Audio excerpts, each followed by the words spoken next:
15 to 18-year-olds. So we just said, well, look, we think rugby, if lads get into it, it's such a release. Not only is it a physical activity, it's an ability to really, actually put your aggression into a game. A bit like wrestling, a bit like boxing, that sort of thing, And lo and behold, we got let's give it a trial. So we gave it a trial over a period of about 6 weeks, and the response we got was fantastic. Both, so they handpicked some of the better behaved lads, the ones who weren't going to sort of cause us grief when we were running a session with them. There was only a handful of them. So 2 years down the line, we've had that funded now twice. First by the National Lottery, currently funded by a charity called the Ironmongers Guild, which are based in the city. But so I was stealing your thunder a little bit. No, it's cool. There's a couple of lads who've been released out of there who have said they wanted to carry on playing rugby, and that we've pointed them towards rugby clubs. And touch wood, still haven't reoffended. But because the reoffending rate for under 18-year-olds is horrendous. It's like 82%. It's a horrible stat. But yeah, so anyway, that was a silent. But at the time, the rugby club went, "What are you doing? Why are you getting involved with people who were criminals and that sort of thing?" So it was, and probably not as obvious as that, but there's a few raised eyebrows, I think. But the goodwill we get as a club for doing that is huge, and that's not what it's about. It's about trying to just change one person's life really through sport. Sure. That whole. So your football experience, you had a load of scallies from Stratford, did you try and? Pretty much, yeah. But like the first day I went in there, I realised soon off, and I think maybe, and this is what I was saying to you about obviously teachers that had been there for quite some time had obviously had horror stories, but it's one of those things. Relationships can be different with people from the outside, so I kind 100%. I kind of took on this approach that, because they said, "Oh, do you want to be called Mr. something, or do you just want to be called your name?" I said, "Just call me my name." I said, I want to try and be a little bit more on their level with things. I'm going to try a little bit of a different tack. Exactly how we approach it. And I said, there's none of this person at the front, us and them kind of mentality. It's kind of, we'll do things together kind of thing. And you know what, it's been an amazing experience, considering, I got to be honest with you, the night before I started my first day, I was kind of had these worst visions in my head of some of the stuff that they were telling me. But I've got to be honest with you, whether it was just luck or whatever, I managed to get off to a good start. I think those initial first days are very, very important, and sussing out everybody in the group, and you kind of identify, I'm sure as you do, who maybe the leader is, the person with the most influence. And if you can find the person, normally, whether they influence in a bad way or a good way, it's a bonus if it's a good way, let me tell you. But if it's normally the influencers, it's something bad. I think if you can identify who that is, you can kind of sort of in the back of your mind, sort of through the subconscious level in some way, get them under your wing a little bit, and you realise that it's a little bit of a ripple effect. But I think it's interesting, isn't it, with young men, so with kids especially, the sort of that it's always all that show, that bit of bravado. It tends to be quite thin, doesn't it? Yes. Actually, and the big factor for us with these lads is getting their trust. So we rock up, who are these guys? And I actually we've got one of our players coming in who's in his early 20s. I mean, because them relating to some bloke in his 40s is like a dad figure. But I really wanted somebody who was sort of closest to their age. So we had a coach of ours called Callum go in every week and with me. And listen, and I remember there was a traveller lad in there, a lad called Jimmy, and there was nothing of him. And there was some big, lumpy guys, coming out doing this training. Do you know what? Everybody was in fear of Jimmy. He was like, he was the guy. You got him on side, and he was like, But you're right. Now it's interesting, isn't it? And we would do huddles away from the gym. So we get supervised by two members of the gym staff.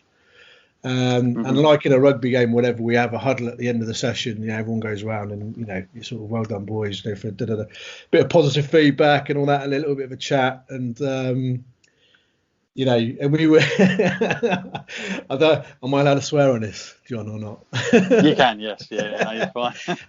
And our little thing with them was, because, they're sort of anti-system, anti-establishment, and all this sort of stuff. Was we'd get our calls like rather than sort of hands in the middle, 1, 2, 3, we're the best. It was like fuck Feltham at the end of it, and they were in tears of laughter. They were like, I can't believe there's an outside coach actually doing this, but it was about getting them on, you know what I mean, like getting that acceptance from. So once you get that beyond that trust hurdle. That's when they start opening up to you and start having conversations about, well, how can I do this on the outside and It's massively powerful. It's true. Yeah, it's very true. Now, as a coach, aspect of it, obviously, certainly I hadn't really done what you'd call quote unquote sports coaching, but of course, when you go through most industries now, a lot about coaching, there's the whole word, the sort of latest sort of thing is leadership. Not a manager anymore. They love that now. A lot of organisations, and whenever that's thrown out, it's hard to believe it all the time because I agree. I'd much rather have a leader, believe me, and someone with a vision and whatnot. But most times when those words get thrown out, it's just more of a statement of purpose kind of thing. It's not really management tool. Yeah. So it sounds great, but they don't really follow through. But I think when you're certainly from what I'd learned about coaching and stuff like that from other industries, you can certainly bring some of that into the sports side of it. It's odd. I've worked with a few people that have just been dedicated into sports, and they've said to me it's odd that you would know these kind of things or the sort of sales part of it. And I know you mentioned earlier about some of that stuff in how you'd convince somebody and sell something to somebody. But I think those things do help when coaching, and there's a way of doing it. There's with the delivery and things like that. Yeah, without that. So I've just completed in rugby world, it's called a level 3 qualification. Takes a season to do it. Right. Through that process, I had a coach mentor who came and saw me coach, and you film it, and it's quite sometimes an uncomfortable experience watching back yourself and being analysed. But it's an amazing experience, and I met some amazing people along the way, and couple of sort of coaching gurus. There's mentions the guy called Sir Richard Cheetham. He's a professor of sports psychology down at I think it's Winchester University. He's I have a few Twitter chats with him every now and again. There's a guy called Russell Earnshaw, aka Rusty, who's with a guy called John Fletcher, runs a thing called the Magic Academy, and they do things very differently in terms of their coaching. They're ex-England coaches. But it's how they engage with the athlete. Now, from one of the biggest learnings I've come across dealing with athletes and I don't think it's more of a male thing than female, because we have women's teams at the club as well. But sure. I'm involved with the men's setup. But the athlete's perception of what they're like and how good they are and why they're doing it is I find is also often very different from the perception as you have as them as a coach. Does that make sense? Yeah. So their internal mechanisms, I suppose their why, if you want to label it, why they're doing it. So and their reactions to things not going well can often come across as being, maybe they're a bit arrogant, maybe they're a bit petulant or whatever it may be. But if you actually then take time to have conversations with them and actually understand, what makes them tick internally, it's fascinating, and it is all about psychology. Yeah. So whether you're selling somebody a car, or whether you're trying to get a team on the pitch to perform on a Saturday to the systems that we want them to operate within, and then they also have that balance between. So rugby's very, a lot of people struggle with the idiosyncrasies of it, with the things like the ruck and the set pieces of scrum, line out, But once you get into sort of the mechanics of the game, and how you're going to attack from certain parts of the field, and what you're going to do off a line out, what you're going to do off a scrum, blah, blah, blah, blah. So we have a fairly prescribed go-to for everybody who we coach within the club. Yeah. But then there's an opportunity.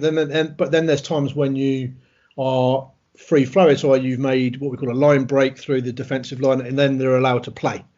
And then it's then their skill set then comes out, and making sure when they try and do something a little bit different that it's going to be successful more often than not. Does that make sense? Mm-hmm. Yep.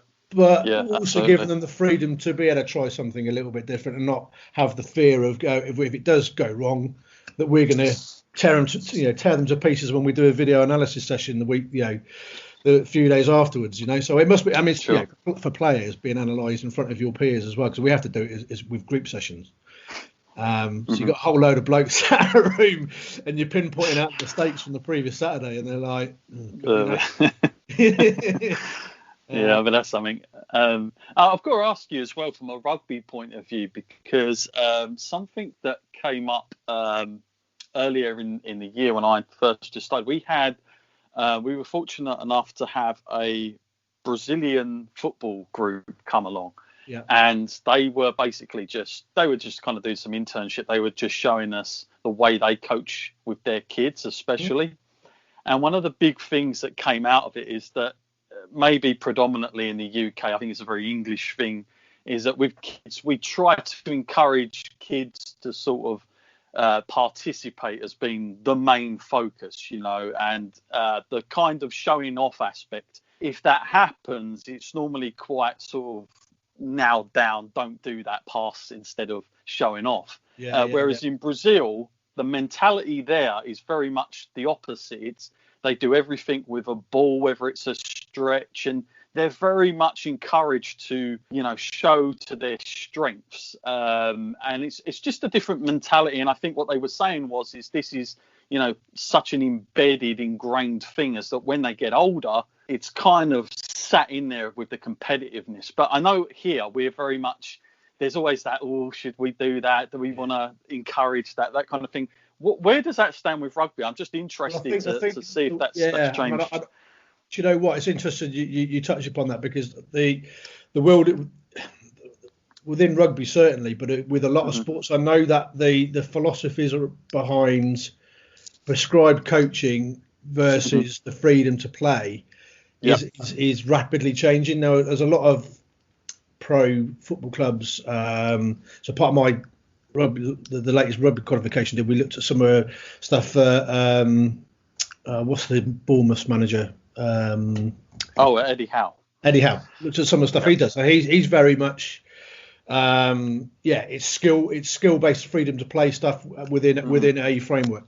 But going back to kids, so we there is a movement from England Rugby, I think, called Kids First Approach. So they don't have competitive matches in rugby, so winning or losing until under 12s. Right. So they'll play in tournaments, they'll play against each other, but nobody keeps score. Now, you don't. This isn't a compulsory thing from England Rugby. It's sign up to be a Kids First club, and thank God, majority of clubs have done it. Yeah, so you then go into at under 12. They then when they play fixtures, it's competitive. What's the training like? So part of my role with and this is why we bring in our community coaches to run our age groups at the club, is certainly up to. So rugby is it's a late developer sport. You don't really know you're going to have a superstar in your hands until they're probably 15, 16. Just because it's very much sort of body shape dependent as well. Does that make sense? Kids are going through adolescence and I'm not saying that the small slight kid isn't going to make it, but it's going to be harder for him to compete with the big physical beasts who are out there. Going to, I touched upon Rusty and Russell Earnshaw. So him and John Fletcher's approach to everything is very much what, like you said, like the Brazilian footballers. It's like do something, but it's ball in hand. Or kick, or clearly within rugby you can kick as well, but try something and just try and be as creative as you possibly can, and allow yourself to fail, because we've all been on training courses and whether it's been through work or whatever, and you get that thing about you've got to fail before you learn. And I think there's we can learn an awful lot from sort of South Americans, and the Spanish are the same as well. And I'm actually half Spanish, so but the Barcelona academy is always right. It's all about play.